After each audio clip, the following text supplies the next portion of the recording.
The idea for the Words Unsaid originally was a short made to be 20 minutes.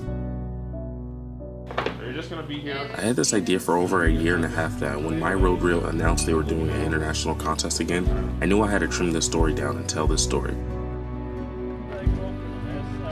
A lot of time went into prepping for the films. We had to prep for props, lighting, gear, and of course polishing the story. I knew I wanted to have a certain look, so I came up with something called a lookbook, which was a new experience for me.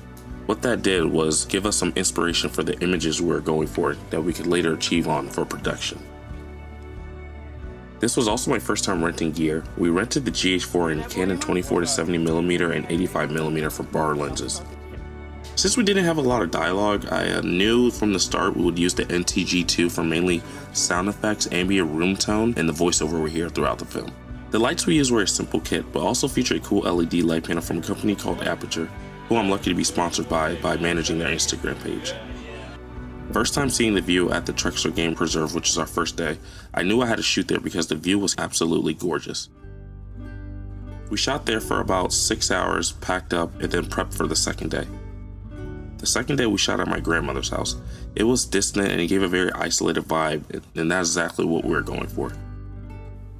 We shot the kitchen scenes that day, and we gave it an even softer look using a hazer instead of a fog machine, which really softened up our shadows and highlights. The last day on set was back at my grandmother's house for the additional scenes. We shot more flashback scenes and additional scenes we didn't shoot on the second day.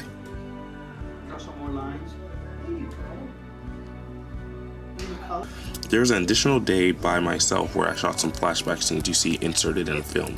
I used my coworker Eddie for the character Frank, and I used our main actor's son Angel, who is playing the kid version of the main protagonist. I used one of my best friend's father for the voice of Frank. He had a very organic, innocent, and some rasp elements to his voice.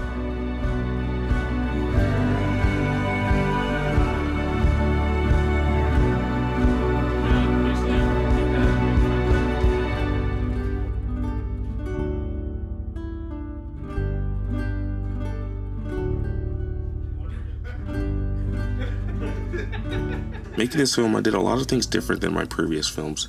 From using a shot list actually on set for the first time, getting a lookbook done for the first time, actually going location scouting for the first time. It was just a really fun experience, and it couldn't be done without my team. Win or lose, I'm really proud of how the film turned out, and I hope everyone who watches this learns a thing or two from the message of the film.